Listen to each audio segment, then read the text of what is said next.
How to avoid a UCW at the airport in Texas.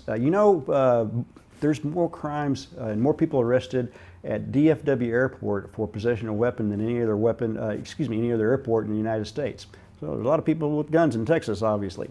But to avoid a UCW, unlawfully carrying a weapon charge at the airport, here's some good tips. Okay, first off, leave a gun in the car. But secondly, before you get to the point at security that you put your bag on that conveyor belt, think about, what have I got in my bag? What did I pack? What did I forget about being in my bag? And if there's a gun in your bag, turn around, go back to your car, leave the gun in the car. Now, once you put that bag on the conveyor belt, and it starts advancing towards the X-ray machine, if you try to take it off at that point, TSA may get suspicious and not allow you to do that, and they'll be more suspicious and they'll have more reason to look at the bag and see what's in it.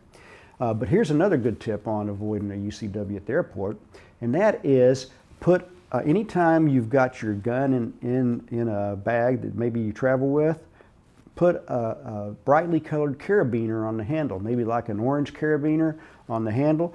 And so anytime that carabiner's on the handle, that indicates you got a gun in the bag. You take the gun out, you take the carabiner off, okay? So that way you'll always have this kind of like ribbon tied around your finger that reminds you when there's a gun in your bag.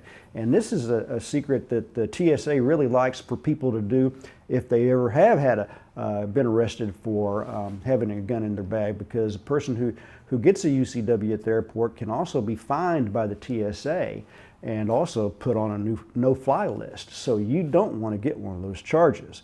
Now, you can deal with the TSA after arrest for a UCW and possibly keep from getting on a no-fly list and possibly keep from paying a big fine, but it's difficult. But one of the best ways is don't carry a gun in any bag that you travel with. If you travel somewhere with the gun in your bag, take that gun out when you get back home, but always use a brightly colored carabiner on your bag to indicate anytime you've got the gun in the bag.